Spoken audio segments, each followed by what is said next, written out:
Hello everyone, welcome to Tekshan Math. आज के session में हम मेडिकल टर्मिनोलॉजी से रिलेटेड कुछ और प्रीफिक्सेस को कवर करेंगे। ठीक है। तो अगर आप लोग ये सेशन पहली बार देख रहे हैं तो मैं एक बार फटाफट आपको बता देता हूँ कि प्रीफिक्सेस क्या होते हैं। प्रीफिक्स एक ऐसा वर्ड होता है जो किसी भी मेडिकल टर्मिनोलॉजी के स्टार्टिंग में लगकर उसका कोई मीनिंग प्रोड्यूस करे, है ना। वो कोई चीज़ डिनोट कर सकता है, जैसे कोई डायरेक्शन डिनोट कर सकता है, कोई पोजीशन डिनोट कर सकता है, कलर, है ना। तो इस तरह की कोई इन्फॉर्मेशन अगर प्रीफिक्स दे या वो कोई वर्ड दे तो उसको हम प्रीफिक्स बोलते हैं।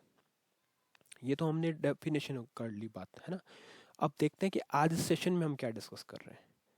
तो इस सेशन में हम मेनली जो डिस्कस करने वाले हैं वो है वो प्रीफिक्सेस, वो मेडिकल टर्मिनोलॉजी प्रीफिक्सेस जो यूज होते हैं किसी भी कलर को डिनोट करने के लिए, है ना। जब हमें किसी कलर को डिनोट करना हो तो उस टाइम पे जो प्रीफिक्स हम यूज करेंगे वो होगा वो प्रीफिक्सेस हम आज इस सेशन में डिस्कस करेंगे। पहला प्रीफिक्स है, पहला प्रीफिक्स क्या है? क्लोरो, जिसका मीनिंग होता है ग्रीन। तो ये तो हमने बस एक डेफिनेशन मतलब एक आइडेंटिफाई किया कि हाँ क्लोरो प्रीफिक्स होगा, उसका मीनिंग क्या होगा? ग्रीन होगा, या वो कुछ ऐसा साउंड प्रोड्यूस करेगा जहाँ पे ग्रीन से रिलेटेड हो। पर ये तो खाली एक तरह से थियोरेटिकल नॉलेज मिला। अब उस चीज़ को और अच्छे से एक्सप्लेन करने के लिए हम क्या करेंगे, हम कुछ एग्जांपल्स कवर करेंगे। क्योंकि कहीं ना कहीं आप लोग किसी इंटरव्यू या मेडिकल से रिलेटेड कोई एग्जाम्स की प्रिपरेशन कर रहे हो तो वहाँ पे आपको आइडेंटिफाई करना होगा। वहाँ पे आपको इस तरह से कोई नहीं पूछेगा कि क्लोरो का मीनिंग क्या होता है। वहाँ पे कुछ टर्मिनोलॉजीज दी होंगी, वहाँ पे आपको उनको पढ़कर आइडेंटिफाई करना होगा कि ये प्रीफिक्स यहाँ पे किस लिए यूज़ हो रहा है। ठीक है। तो इस तरह की चीज़ को प्रॉपरली एक्सप्लेन करने के लिए हम एग्जाम्पल वाइज एक एक प्रीफिक्स को डिस्कस करेंगे। तो पहला प्रीफिक्स आया हमारे पास क्लोरोमा। क्लोरोमा क्या होता है? A tumour that contains greenish pigment. ठीक है। तो यहाँ पे क्या है, एक ऐसा ट्यूमर होता है जो कंटेन करता है ग्रीनिश पिगमेंट, किसी ग्रीन कलर के पिगमेंट को जो ट्यूमर कंटेन करे, तो उसको हम किससे डिनोट करते हैं? क्लोरोमा से। Often associated with a leukaemia. Leukaemia एक ट्यूमर होता है जो क्या होता है, जिसमें पिगमेंट ग्रीन पिगमेंट होता है। तो उस चीज को डिनोट करने के लिए हम क्या यूज कर रहे हैं? टर्मिनोलॉजी क्लोरोमा, जो बनी है किस प्रीफिक्स से? क्लोरो प्रीफिक्स से। तो ये हो गया हमारा फर्स्ट एग्जांपल। अब हम देखते हैं सेकंड एग्जांपल। सेकंड एग्जांपल हमारे पास क्या है? क्लोरोफाइट। अब क्लोरोफाइट क्या होता है? ये भी एक एल्गे होती है। जब किसी एल्गे को आपको रिप्रेजेंट करना हो, कौन सी एल्गे? जो ग्रीन कलर की हो। जैसे हमने देखा कि क्लोरो क्या होता है, एक ग्रीन कलर को प्रोड्यूस करता है, डिनोट करता है। और ये जो प्रीफिक्स हम देख रहे हैं वो सारे कहीं ना कहीं कलर से रिलेटेड ही रहेंगे। तो क्लोरोफाइट क्या करेगा? एक टाइप ऑफ ग्रीन एल्गे है जो डिनोट करता है किसको? क्लोरोफाइट को। क्लोरोफाइट टर्मिनोलॉजी जो डिनोट करता है किसी ग्रीन एल्गे को। ठीक है। तो यहाँ भी आपको कॉमन क्या मिला? ग्रीन। ऊपर ग्रीनिश पिगमेंट था, यहाँ पे ग्रीन एल्गे है। फिर हम देखते हैं नेक्स्ट प्रीफिक्स, जो एक कॉमन प्रीफिक्स है, क्लोरोफिल। काफी आप लोगों ने सुना होगा क्लोरोफिल। ये क्या होता है? इसमें क्या होता है, एक ग्रीन कलर का पिगमेंट यूज होता है, pigment found in the plant that is essential for photosynthesis. ठीक है। तो जब भी कोई प्लांट में फोटोसिंथेसिस प्रोसेस अकर होता है तो वहाँ पे एक ग्रीन पिगमेंट उसमें होना चाहिए, क्योंकि वही एक इम्पॉर्टेंट एसेंशियल पिगमेंट होता है जो जो हेल्प करता है फोटोसिंथेसिस प्रोसेस को कंडक्ट करने में। ठीक है। तो उसको हम क्या बोलेंगे? ग्रीन पिगमेंट को हम कहाँ से किससे डिनोट कर रहे हैं? एक टर्मिनोलॉजी क्लोरोफिल से, जहाँ पे क्लोरो क्या है? एक वो पिगमेंट है जो ग्रीन कलर का होता है। ठीक है। फिर हमारे पास आता है क्लोरोप्सिया। क्लोरोप्सिया क्या होता है? क्लोरोप्सिया एक कंडीशन होती है जहाँ पे condition characterise by seeing everything as green. तो ये भी एक मेडिकल कंडीशन होती है जिसमें क्या होता है, सब कुछ ग्रीन कलर का शो होने लगता है। इवन हर कलर ग्रीन ही दिखता है उसमें। तो उस तरह की कंडीशन को हम क्या बोलेंगे? क्लोरोप्सिया।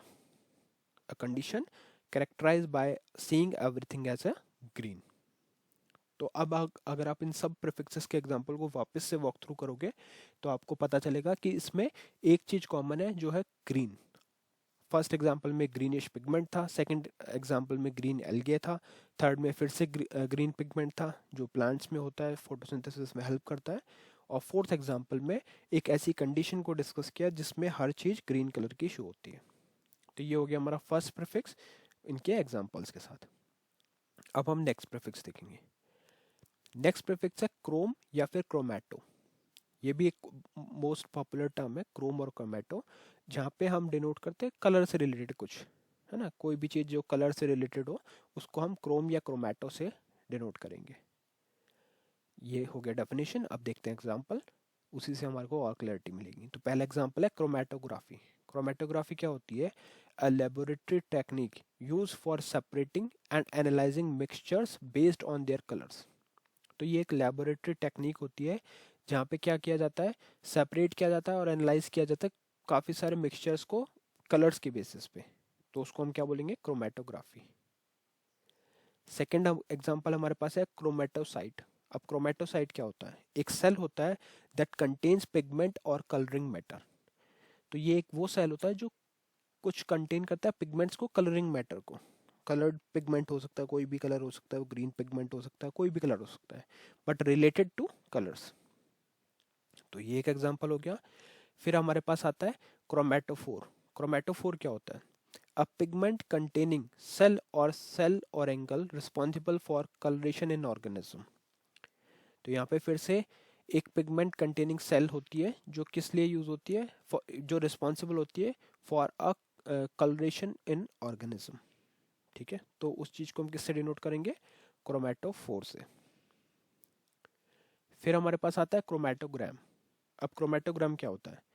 Chromatogram a column of material that has been separated by chromatography showing different colors or pigment। तो यहाँ पे फिर से क्रोमेटोग्राम क्या होता है? एक कॉलम होता है, column of material that has been separated by chromatography, है ना, क्रोमेटोग्राफी से सेपरेटेड होता है, जो यूज किया जाता है शोइंग डिफरेंट कलर्स और पिगमेंट, डिफरेंट डिफरेंट कलर को शो करने के लिए, उनको मतलब कैरेक्टराइज करने के लिए कलर के बेसिस पे हम जो यूज करते हैं ग्राम का, वो होता है क्रोमेटोग्राम।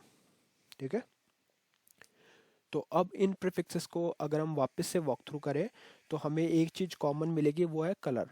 कहीं ना कहीं हम इसमें कलर से रिलेटेड ही डिस्कशन कर रहे हैं, जैसे क्रोमेटोग्राफी, क्रोमेटोसाइट, क्रोमेटोफोर, क्रोमेटोग्राम। तो इन सब में जो कॉमन चीज है वो है क्रोम या क्रोमेटो, जो डिनोट करता है कलर को। ठीक है, तो अब तक हमने दो एग्जाम्पल कवर किए इस सेशन के अंदर। पहला एग्जाम्पल हमने, पहला प्रीफिक्स जो हमने कवर किया वो है, एक सेकेंड, पहला जो प्रीफिक्स हमने कवर किया वो है क्लोरो, दूसरा हमने किया क्रोमो और क्रोमेटो, और अब थर्ड जो प्रीफिक्स हम देख रहे हैं वो है साइनो। साइनो क्या होता है? Cyano is something related to blue. ठीक है, किसी भी चीज को हम ब्लू कलर में शोकेस करना हो तो उसको हम क्या बोलेंगे? साइनो। ठीक है, ओके। तो अब हम डिस्कस करेंगे किस प्रीफिक्स साइनो के बारे में। साइनो प्रीफिक्स किस लिए यूज होता है? जब भी किसी चीज को आपको एज ए ब्लू शो करना हो, है ना, या किसी भी चीज को रिप्रेजेंट करना ब्लू कलर के अंदर, तो उस केस में हम क्या यूज करेंगे? साइनो प्रीफिक्स का यूज करेंगे। ठीक है, तो ये तो एक डेफिनेशन हो गई। अब देखते हैं इसका एग्जांपल्स।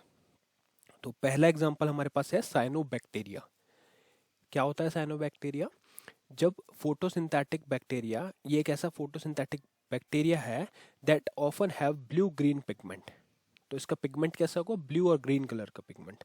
हमने ग्रीनिश पिगमेंट से रिलेटेड भी प्रीफिक्स और टर्मिनोलॉजी देखी थी। अभी हम डिस्कस कर रहे हैं उस प्रीफिक्स को जो ब्लू या ग्रीन पिगमेंट में होता है। तो इसको हम कैसे डिनोट करेंगे?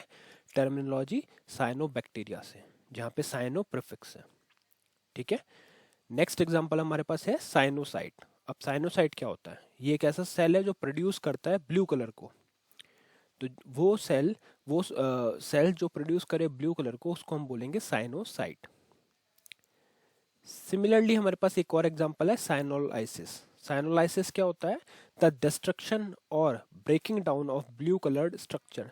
जब किसी ब्लू कलर स्ट्रक्चर का डिस्ट्रक्शन होता है या ब्रेक डाउन किया जाता है ब्लू कलर स्ट्रक्चर को, तो उसको हम बोलेंगे साइनोलाइसिस। ठीक है, सिमिलरली भी हमारे पास एक और है साइनोप्सिया। साइनोप्सिया क्या होता है? A disturbance visual disturbance in which objects appear to be tinted blue. जहाँ पे ऑब्जेक्ट आपको टिंटेड ब्लू कलर में शो हो, उसको हम क्या बोलेंगे? उस विजुअल डिस्टर्बेंस को क्या बोलेंगे? साइनोप्सिया। ठीक है। तो ये सारे वो प्रीफिक्सेस हमने देखे जो कहीं ना कहीं कलर को डिनोट कर रहे हैं। जिसमें हमने क्या क्या डिस्कस किया, हमने डिस्कस किया क्लोरो को जो ग्रीन को रिप्रेजेंट करता है, फिर हमने डिस्कस किया क्रोम या क्रोमैटो जो कलर को डिनोट कर रहा है, और लास्ट में हमने डिस्कस किया साइनो के बारे में जो ब्लू को रिप्रेजेंट करता है। ठीक है। तो इस सेशन के लिए यही प्रीफिक्सेस थे जो मैं आपके साथ डिस्कस करने वाला था।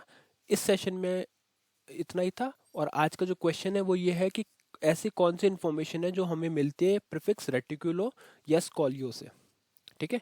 तो अगर इसका आंसर आपको पता है तो आप इसका आंसर कमेंट सेक्शन में पुट करें, जिससे आप लोगों का भी नॉलेज बढ़े। साथ में जो लोग इसको रेफर करना चाहते हैं वो डायरेक्टली कमेंट सेक्शन से रेफर कर सकते हैं अगर उनको कोई इशू है। और अगर आपको ये इसके आंसर्स नहीं पता तो आप प्रीवियस सेशंस वॉक थ्रू कर सकते हो, वहाँ पे हमने इसको पूरा डिटेल लेवल पे डिस्कस किया हुआ है। ठीक है। तो आज के लिए इतना ही था। नेक्स्ट सेशन में बाकी टॉपिक डिस्कस करेंगे। So thank you for watching texture में।